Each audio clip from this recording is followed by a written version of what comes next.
राजा विक्रमादित्य और बेताल की कहानियां भारतीय साहित्य की अद्भुत कृतियों में से एक हैं। इन कहानियों में नैतिकता, चतुराई और न्याय का संदेश छुपा होता है। यह पहली कहानी राजा विक्रमादित्य और बेताल के बीच के संवाद और घटनाओं पर आधारित है। एक समय की बात है, उज्जैन के राजा विक्रमादित्य अपनी प्रजा के लिए न्यायप्रिय और पराक्रमी शासक के रूप में प्रसिद्ध थे। उनकी बुद्धिमत्ता और निडरता की कहानियां दूर दूर तक फैली हुई थीं। एक दिन राजा के दरबार में एक योगी आया। योगी ने राजा को एक विशेष कार्य करने का प्रस्ताव दिया। उसने कहा, हे राजन, मैं एक तांत्रिक साधना कर रहा हूँ।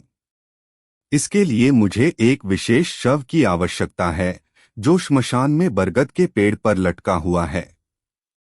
यदि आप मुझे वह शव लाकर देंगे तो मैं आपको अमूल्य वरदान दूंगा। राजा विक्रमादित्य ने योगी की बात सुनकर उसकी सहायता करने का वचन दिया।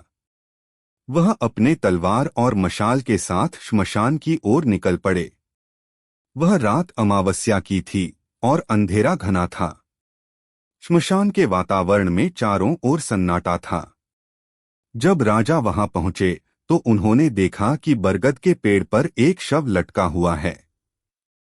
जैसे ही राजा उस शव को नीचे उतारने लगे, तभी वह शव बोल उठा। वह कोई साधारण शव नहीं था, बल्कि बेताल था। बेताल ने कहा, राजन, तुम मुझे इस पेड़ से उतार रहे हो, लेकिन तुम्हें यह पता होना चाहिए कि मैं एक शापित आत्मा हूं। यदि तुमने मुझे चुपचाप योगी के पास ले जाने की कोशिश की तो मैं फिर से पेड़ पर लौट आऊंगा। लेकिन यदि तुमने मेरे साथ बातचीत की और मेरे सवालों का जवाब दिया तो मैं तुम्हारे साथ रहूंगा। यदि तुमने गलत उत्तर दिया तो तुम्हारा सिर फट जाएगा। राजा विक्रमादित्य ने बेताल की चुनौती स्वीकार की।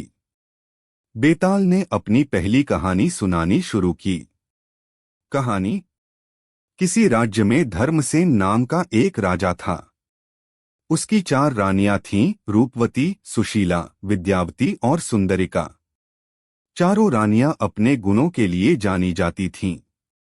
एक दिन राजा धर्मसेन एक भव्य यात्रा पर निकला। यात्रा के दौरान उसने अपनी चारों रानियों को उनके विशेष गुणों के आधार पर सम्मानित करने की सोची। रूपवती अपनी अनोखी सुंदरता के लिए प्रसिद्ध थी। सुशीला अपने मधुर स्वभाव और सेवाभाव के लिए जानी जाती थी। विद्यावती बुद्धिमान और शिक्षित थी, जबकि सुंदरिका कला और संगीत में निपुण थी। राजा ने अपने दरबारियों से पूछा, मेरे लिए इनमें से सबसे श्रेष्ठ कौन है? दरबारियों के उत्तर ने राजा को संतुष्ट नहीं किया, इसलिए उसने स्वयं निर्णय लेने का निश्चय किया। एक दिन उसने एक प्रतियोगिता आयोजित की, जिसमें रानियों को अपनी अपनी विशेषताओं का प्रदर्शन करना था। प्रतियोगिता में रूपवती ने अपनी अद्भुत सुंदरता का प्रदर्शन किया, जिससे पूरा दरबार मंत्रमुग्ध हो गया। सुशीला ने एक गरीब किसान के परिवार की सहायता करके अपनी सेवा भावना को प्रदर्शित किया।